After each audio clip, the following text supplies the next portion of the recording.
Distinguish between top middle and lower levels of management. इस video में मैं बताऊंगा कि ये कितने मार्क्स का है, उसके बाद इसके सारे पॉइंट्स एक्सप्लेन करूंगा और सबसे इंपॉर्टेंट इसके जो पॉइंट्स है, करीबन 7 पॉइंट्स है। सातों के सातों पॉइंट 7 सेकंड के अंदर लर्न करने के लिए मैंने एक जबरदस्त मेमोरी टेक्निक बिल्डअप किया है, बुर्ज खलीफा का कंस्ट्रक्शन, जो कि एक्सप्लेनेशन के बाद आएगा। तो आपको सातों के सातों पॉइंट 7 सेकंड के अंदर लर्न हो जाएगा, ये मेरा आपको प्रॉमिस है। ये वीडियो शुरू करने से पहले इस वीडियो के डिस्क्रिप्शन में आप जाओगे तो आपको chapter by chapter, question by question सारे वीडियोस मिल जाएंगे। तो शुरू करते हैं distinguish between top middle and lower levels of management. Now ये क्वेश्चन 4 से 5 मार्क का आएगा। यदि शॉर्ट नोट में भी आता है तो भी आप इसके पॉइंट्स लिख सकते हो, और इसके जो पिछले वीडियो में, जो इस डिस्क्रिप्शन में आप क्लिक करोगे तो आपको मिल जाएगा, जिसमें मैंने फंक्शंस ऑफ टॉप मिडिल और लोअर अलग से डिटेल्ड एक्सप्लेनेशन दिया है। ये चीजों को फर्क करता है ना। सो अभी हम देखेंगे एक एक करके टॉप मिडिल और लोअर लेवल के जो डिस्टिंग्विश है, फर्क है। जैसे कि आपके कॉलेज में टॉप लेवल पे आएगा प्रिंसिपल, मिडिल लेवल पे टीचर्स और सबसे लोअर लेवल पे स्टूडेंट्स। उसी प्रकार कंपनी में टॉप लेवल में रहेंगे बोर्ड ऑफ डायरेक्टर्स। कंपनी में अलग अलग डिपार्टमेंट्स होगा, प्रोडक्शन, सेल्स, परचेस।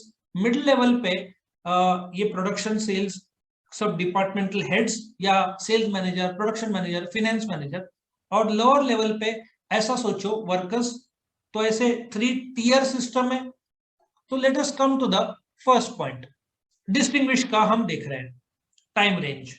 नाउ आप कंपनी के डायरेक्टर हो या आप कॉलेज के प्रिंसिपल हो, जब एकेडमिक ईयर शुरू होता है तो प्रिंसिपल डे टू डे नहीं देखेगा, he has to think of the entire year चलना चाहिए। Students day to day studies, और जैसे कि साल में 2 सेम होते हैं, स्टूडेंट्स का फोकस फर्स्ट सेम में होगा, ठीक है ना, April to June to December first sem, January to May second sem. लेकिन principle will always think of 1 year and longer duration, आगे का सोच के। So time range top level के लोग हमेशा लंबा सोचेंगे, काफी लंबा। जैसे कि top level people will think of एक साल में 50 लाख गाड़ियां प्रोडक्शन करना है और बेचना है। मिडिल लेवल पे production manager will think of, यदि 50 लाख गाड़ियां बेचना है तो 4 लाख महीने का हुआ, ठीक है। और लोअर लेवल के लोग को डेली प्रोडक्शन प्लान के हिसाब से बनाना पड़ेगा। सो देखा जाए तो प्रिंसिपल का टाइम फ्रेम सबसे ज्यादा होगा, 1 साल, 1.5 साल, 2 साल आगे का सोचेंगे। Teacher will think of this same. Student पूरे सेम का सोचते नहीं है, वो हर रोज का जो होमवर्क मिलता है उस पर ही ज्यादातर फोकस करते हैं। तो देखा जाए तो स्टूडेंट का टाइम फ्रेम सबसे कम रहता है, टीचर का टाइम फ्रेम ज्यादा रहता है स्टूडेंट से, क्योंकि टीचर को आने वाले वीक का टेस्ट के बारे में, कॉलेज के इंटरनल्स के बारे में, टर्मिनल्स के बारे में सोचना होता है। प्रिंसिपल को टर्मिनल्स ही नहीं, पूरे साल का कैलेंडर ईयर का प्लानिंग करना होता है। सो टॉप लेवल का थिंकिंग फंक्शन बहुत लंबे समय के लिए होता है, मिडिल लेवल का लंबे समय से कम, और लोअर लेवल का सबसे कम टाइम फ्रेम होता है। Policy formulation. नाउ ये पॉलिसी होता क्या है, let us take one example. यदि टॉप लेवल ने पॉलिसी बनाया कि नासिक में महिंद्रा एंड महिंद्रा कंपनी है, महिंद्रा एंड महिंद्रा कंपनी नासिक के MIDC सातपुर में है, बट अब आपको गाड़ियां बनाने हैं तो आपको रॉ मटेरियल लगेगा। कम से कम 250 कंपनीज लोकल लेवल पे सातपुर अंबड़ में है जो महिंद्रा को रॉ मटेरियल देती है, ठीक है ना।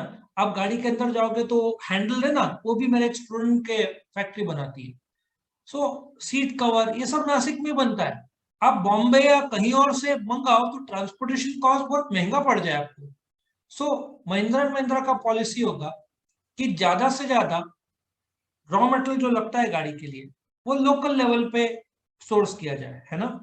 So that is the policy. Policy मतलब आपका जो परचेज डिसीजन है, परचेज गोल है, कि हैंडल महीने में आपको लगेंगे मे बी 5,000 10,000 आपको हैंडल लगेंगे, ये आपका गोल है, परचेज गोल। लेकिन पॉलिसी क्या है, नासिक से ही मंगाना है, नासिक के बाहर से नहीं, क्योंकि ट्रांसपोर्टेशन कॉस्ट बढ़ेगी। सो पॉलिसी में ये जो फ्रेम किया है पॉलिसी की, लोकल से ही मंगाना है, ये top level board of directors तय करते हैं, टॉप लेवल का। परचेज डिपार्टमेंट जो है, परचेज मैनेजर तय करेगा जो पॉलिसी है कि हैंडल हम 150 रुपए के ऊपर देंगे नहीं, या 500 रुपए के ऊपर हम देंगे नहीं, ये पॉलिसी बनाया। 500 रुपए के ऊपर तू चार्ज कर रहा है तो हम दूसरा ढूंढेंगे, वेंडर, वेंडर मतलब सप्लायर, ठीक है।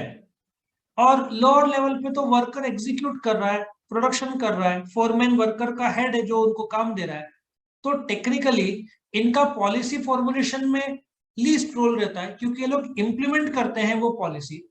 परचेज डिपार्टमेंट ने जब प्राइस तय किया, मटेरियल आया, तो ये लोग खरीद के जो जिस जगह पे रखते हैं रॉ मटेरियल, उसको स्टोर्स बोलते हैं, या फिनिश गुड्स रखते हैं उसको वेयरहाउस बोलते हैं।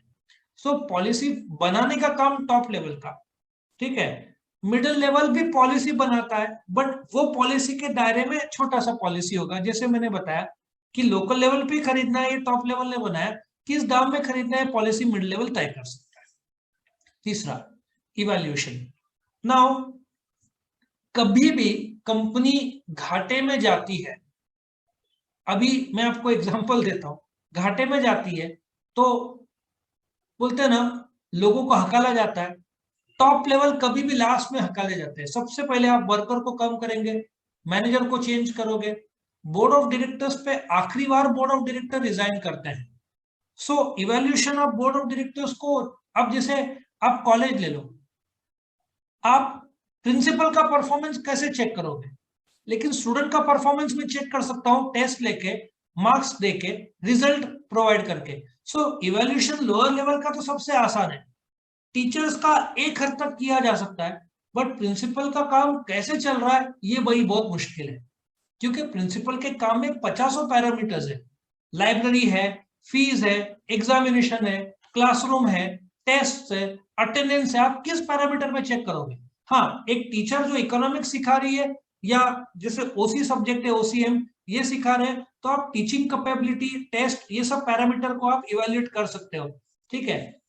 तो एक हद तक, लेकिन आप फीस कलेक्शन का पैरामीटर, क्योंकि टीचर का उसमें कंसर्न नहीं है, सो आप टॉप लेवल को इवेल्युएट करना बहुत मुश्किल है। टीचर को एक हद तक इवेल्युएट कर सकता है, और वर्कर को आराम से इवेल्युएट कर सकते हैं। कैसे भाई, आपको 100 गाड़ी बनाने बोला था, दिन में 95 क्यों बना, 5 क्यों बता, कारण बताइए।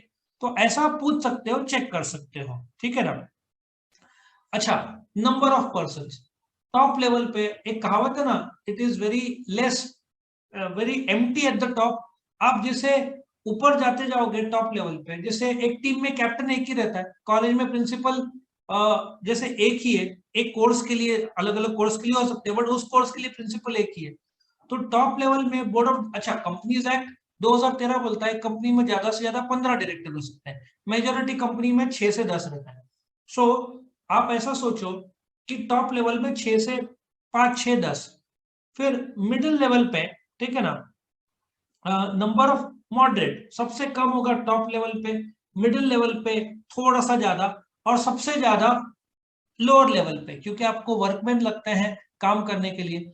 अभी आप इसका एग्जांपल ले लो, रिलायंस का 1.25 लाख लोग काम करते हैं, 1.25 लाख के ऊपर लोग काम करते हैं, लेकिन डायरेक्टर्स 14 ही है उनके, ठीक है ना। सो टॉप लेवल पे 14 लोग, वर्कर्स कितने होंगे, हजारों की तादाद में होंगे। So always number of person lower level पे सबसे ज्यादा होगा, फिर कम होगा मिडिल लेवल पे, और सबसे कम होगा टॉप लेवल पे, करेक्ट। पांचवा, कंपोजिशन।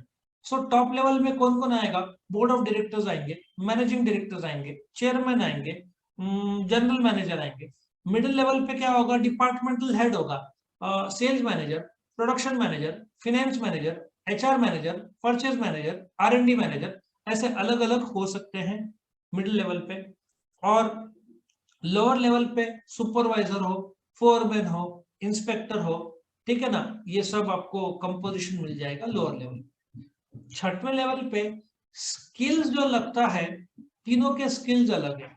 टॉप लेवल को समझना होगा कि आपको ऑर्गेनाइजेशन में किस दिशा में लेके जाना है। Creative, to create something. जैसे रिलायंस में मुकेश अंबानी जो पेट्रोकेमिकल कंपनी है, उन्होंने मोबाइल सर्विस प्रोवाइडर जियो का आइडिया लाया। सो उसको क्रिएटिव स्किल लगता है, इंप्लीमेंटेशन स्किल नहीं। Create, to create something.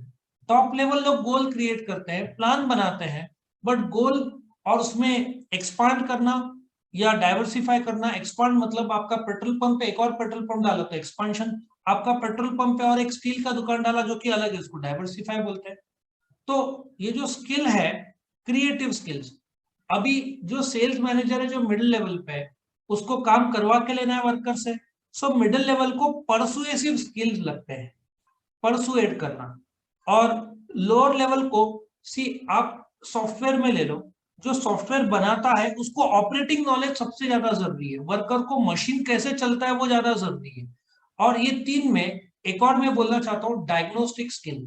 Diagnostic skill top level को पता होना चाहिए, क्यों सेल्स घट रहा है, क्यों कंपनी का प्रॉफिट कम हो रहा है। सो क्रिएटिंग तो है, but diagnostic human skills middle level पे आता है। टॉप लेवल भले रूड हो लेकिन अच्छा पगार दे रहे तो लोग छोड़ेंगे नहीं। सो टॉप लेवल क्रिएटिव और डायग्नोस्टिक स्किल, मिडिल लेवल को ह्यूमन स्किल सबसे ज्यादा जरूरी है। इंटरपर्सनल स्किल, लोगों से काम करवा के लेना है। वर्कमैन थक गया होगा, लेकिन अब मैं आपको एक एग्जांपल देता हूं। मैंने समर ट्रेनिंग किया था क्रॉम्पटन ब्रिज में 2 महीनों के लिए, जब एमबीए कर रहा था। There was a finance manager, मुझे भी उनका नाम नहीं याद आ रहा है, लेकिन ये कितने साल हो गए, अभी 24 साल हो गए। बट उनकी एक खासियत थी, अकाउंट्स डिपार्टमेंट लोग स्ट्रेच करते थे, लेकिन अकाउंट्स में कोई भी आदमी नाराज नहीं होता था। व्हाई? बिकॉज अकाउंट्स 9 बजे का यदि कंपनी है तो फाइनेंस मैनेजर 8:30 पौने 9 को ही आ जाते थे। सब अकाउंट डिपार्टमेंट 6:30 7 को चले गए तो ये 7:30 तक रुकते थे। First one to come last to go. तो अकाउंट डिपार्टमेंट में किसी को बोला भाई ज्यादा काम कर, तो वो थोड़ी बोल सकता है आप जल्दी चले जाते हो तो मैं क्यों रुको। उसको पता है मैनेजर रुकने वाला है। तो एक रिस्पेक्ट उनका था। नासिक में थे, बाद में उन्होंने इतना अच्छा काम किया, जिस प्रकार से परफॉर्मेंस दिया, उनको बॉम्बे के हेड ऑफिस में बुला लिया गया कि भाई तू पूरे इंडिया के क्रॉम्पटन का अकाउंट्स हेड ऑफिस में संभाल। सो स्किल की बात है, ही हैड ट्रिमेंडस स्किल्स। और वो लोगों से काम करवाना जानते थे, क्योंकि उनको पता था कि आप युद्ध के मैदान में यदि लीडर पीछे रहेगा और फोर्स आगे रहेगा तो जीतने का कारण मुश्किल होगा। बट लीडर आगे से लड़ रहा है। महाभारत में भी अर्जुना, कृष्णा, ये लोग सामने थे, इनके फोर्स पीछे थे। Leader should lead from the front. ठीक है, तो स्किल्स लोअर लेवल पे आपको काम का नॉलेज होना चाहिए। सॉफ्टवेयर वाला को ऑपरेटिंग स्किल्स होना चाहिए, मशीन वाले को मशीन का काम। ठीक है ना, ऑपरेटिंग स्किल्स आती है। 7वां, nature of work. Top level वाले डिटरमाइन करते हैं ये काम है और मिडिल लेवल को देते हैं, मतलब गोल सेट करते हैं, प्लान बनाते हैं, इंप्लीमेंट वो नहीं करते हैं। इंप्लीमेंट का काम मिडिल मैन का, मिडिल मतलब प्रोडक्शन मैनेजर, सेल मैनेजर। सो इंप्लीमेंट को टेक्निकल भाषा में एग्जीक्यूशन भी बोलते हैं। सो एग्जीक्यूशनरी काम मिडिल लेवल का।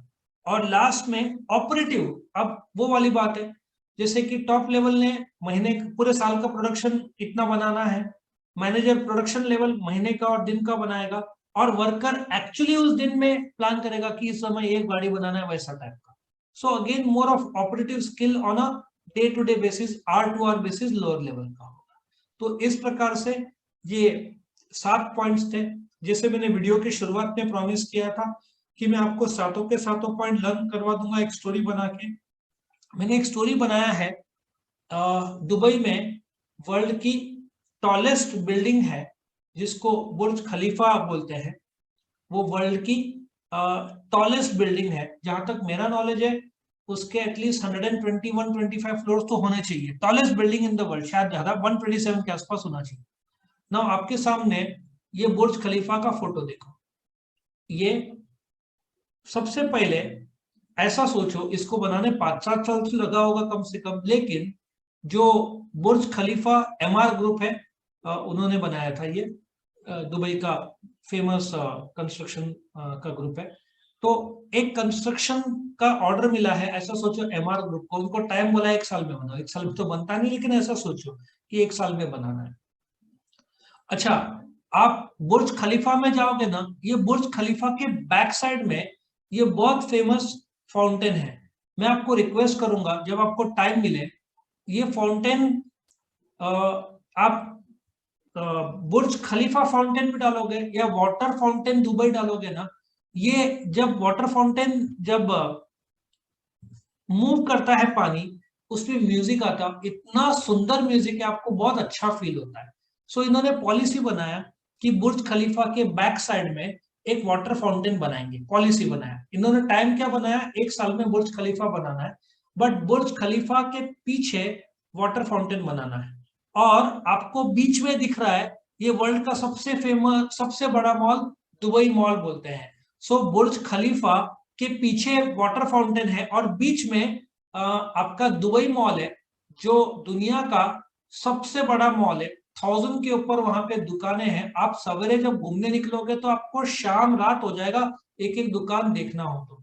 सो ऐसा सोचो, आपने टाइम बनाया 1 साल के अंदर बनाना है, पॉलिसी बनाया कि पीछे पानी होना चाहिए, इवेल्युएट किया कि दोनों के बीच में जो जगह है, ठीक है ना, दोनों के बीच में जो जगह है पानी और बुर्ज खलीफा के बीच में, तो ये दुबई मॉल, ये दुबई मॉल का एंट्री गेट बोल सकते हैं। सो पानी जो आप सामने से, आपको ये वाटर फाउंटेन दिखेगा ही नहीं बुर्ज खलीफा, आप बुर्ज खलीफा में एंटर करोगे, ठीक है ना, ऐसा सोचो कि दुबई मॉल बीच में है, ऐसा सोचो। सो वैसे तो दुबई मॉल के बैक साइड है, या ऐसे सोचो इवैल्यूएशन, आप एंट्री गेट में आए तो पहले दुबई मॉल आएगा, अंदर से जाओगे बुर्ज खलीफा आएगा और बुर्ज खलीफा के पीछे वाटर फाउंटेन है। तो आप सोचो, आप दुबई मॉल में सामने से जा रहे हैं, ये सामने से एंट्री है, आपने इवैल्यूएट किया कि बैक साइड में बुर्ज खलीफा है, ये छोटा सा इधर दिख रहा है ना बुर्ज खलीफा, और उसके पीछे वाटर फाउंटेन है। सो पहला क्या, टाइम रेंज 1 साल के अंदर बनाना है, पॉलिसी उसके पीछे वाटर फाउंटेन बनाना है। आप सामने से जाओगे तो आप इवेल्युएट करोगे, हाँ दुबई मॉल के अंदर गए, पीछे बुर्ज खलीफा और उसके पीछे water fountain. Number of person, अभी जब बुर्ज खलीफा बनाना था तो ये लोगों ने 4000 लोग काम लिया मदद के लिए, और ये 4000 लोग मैक्सिमम आपको मिलेंगे इंडिया से, पाकिस्तान से, फिलिपिनोज और बांग्लादेश, ठीक है ना। बांग्लादेश बहुत कम सुनता हूं मैं, लेकिन भारत, पाकिस्तान और फिलिपिनोज, ये मैक्सिमम 3 जगह के पर्सन, और 4000 लोग सोचो काम करेंगे। पांचवा, उसमें भी जो 4000 लोग रहेंगे, वर्कर्स रहेंगे, लेकिन वर्कर्स को गाइड करने वाले इंजीनियर्स, फोरमैन, वो सब भी तो रहेंगे। सो नंबर ऑफ पर्सन जो मॉल बनाएंगे 4000, उसमें भी कंपोजिशन इंजीनियर्स और वर्कर्स का, ठीक है। ये आपका इंजीनियर्स हो गया जो वर्कर्स को गाइड करेगा। सो पहला मॉल बनाने का टाइम फ्रेम 1 साल। आपने पॉलिसी बनाया कि पीछे ये होगा, वाटर फाउंटेन होगा, बहुत ब्यूटीफुल म्यूजिक आता है जब पानी मूव होता है, लेकिन वो लगातार नहीं बजता, आता है फिर रुक जाता है, फिर थोड़ी देर में लगातार सडनली शुरू हो जाता है, बहुत सरप्राइज वो लोग देते हैं। उसके बाद आप गेट में एंट्री में इवेल्युएट करते हो कि हाँ पीछे बुर्ज खलीफा, उसके पीछे वाटर फाउंटेन। फिर बनाने के लिए दुबई, ये बुर्ज खलीफा बनाने के लिए 4000 लोग, उस पर भी कंपोजिशन इंजीनियर्स और वर्कर्स, ठीक है। और फिर अभी बुर्ज खलीफा, जैसे जैसे ऊपर आप जाते जाओगे हवा का प्रेशर बढ़ते जाता है। अच्छा, आपको सनसेट ऊपर से पहले दिखेगा, नीचे से बाद में, ऐसा सोचो। या जब आप ऊपर जाओगे तो आपको फर्क दिखेगा, और जिनको हाइट का प्रॉब्लम है वो टॉप में काम ही नहीं कर सकते, क्योंकि वर्ल्ड की टॉलेस्ट बिल्डिंग है। सो जो वर्कर को बनाना है, ऊपर काम करने के लिए स्किल वाले ही लोग चलते, नॉर्मल आदमी काम नहीं कर सकता, बुर्ज के टॉप में आप नहीं कर सकते। क्योंकि आप देखो, यहाँ से मैं दिखा रहा हूँ फोटो में कि यही दृष्टि, यही सेम दिखता है, अभी तो बन चुका है मॉल। यहाँ से आप देखोगे ना 800 या 1000 मीटर ऊपर, मतलब 1 किलोमीटर जितना ऊपर है, तो आप ऊपर से काम करने के लिए बहुत जिगर चाहिए, बहुत स्किल चाहिए, तो ही, नॉर्मल आदमी का काम नहीं, उसके लिए सब नहीं कर सकते वो। ऊपर कुछ लोग को ब्लड प्रेशर, हार्ट अटैक का प्रॉब्लम शुरू हो जाता है, ब्लड प्रेशर का प्रॉब्लम। और नेचर ऑफ वर्क ऐसा था वहां पे, काम रुकना नहीं चाहिए, क्योंकि अरबों का इन्वेस्टमेंट है। सो इन लोगों ने बोला काम कभी रुकना नहीं चाहिए। सो पहला टाइम रेंज 1 साल दिया, फिर पॉलिसी बनाया कि पीछे वाटर फाउंटेन होगा, आप एंट्री में दुबई मॉल होगा, ठीक है। उसके बाद बुर्ज खलीफा का काम शुरू हुआ, नंबर ऑफ पर्सन 4000, मतलब 4th पॉइंट। उसमें भी कंपोजिशन इंजीनियर्स का सोचो 50 सोचो तो 5 नंबर आ जाएगा, 50 इंजीनियर, बाकी के वर्कर्स। और स्किल जैसे बढ़ते गया ऊपर ऊपर जैसे गया तो स्किल वाले लोग ही ऊपर काम कर सकते हैं, क्योंकि आपको लगातार नेचर का मार झेलना पड़ता है। वहाँ हवा और सबसे इम्पोर्टेंट गर्मी बहुत तेज रहती है वहां पे। गर्मी मतलब एक्सट्रीम हीट, क्योंकि डेजर्ट था। अभी तो उन्होंने बहुत सारा कंस्ट्रक्शन कर दिया, बट दुबई प्राइमरली 20 30 40 साल पहले तो एक डेजर्ट ही था, तो वहां पे हीट बहुत ज्यादा पड़ता है। तो आई होप आपको ये सातों के सातों पॉइंट स्टोरी के रूप में पसंद आए।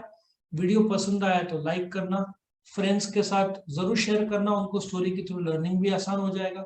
चैनल को सब्सक्राइब करो ताकि आपको वीडियो अपडेट्स मिलते जाए जैसे हम अपलोड करते जाएंगे। और आपको और भी वीडियो देखना है तो इस वीडियो के डिस्क्रिप्शन में जाकर आप लिंक को क्लिक करोगे तो chapter by chapter, question by question सारे वीडियोस मिल जाएंगे। Thank you for watching.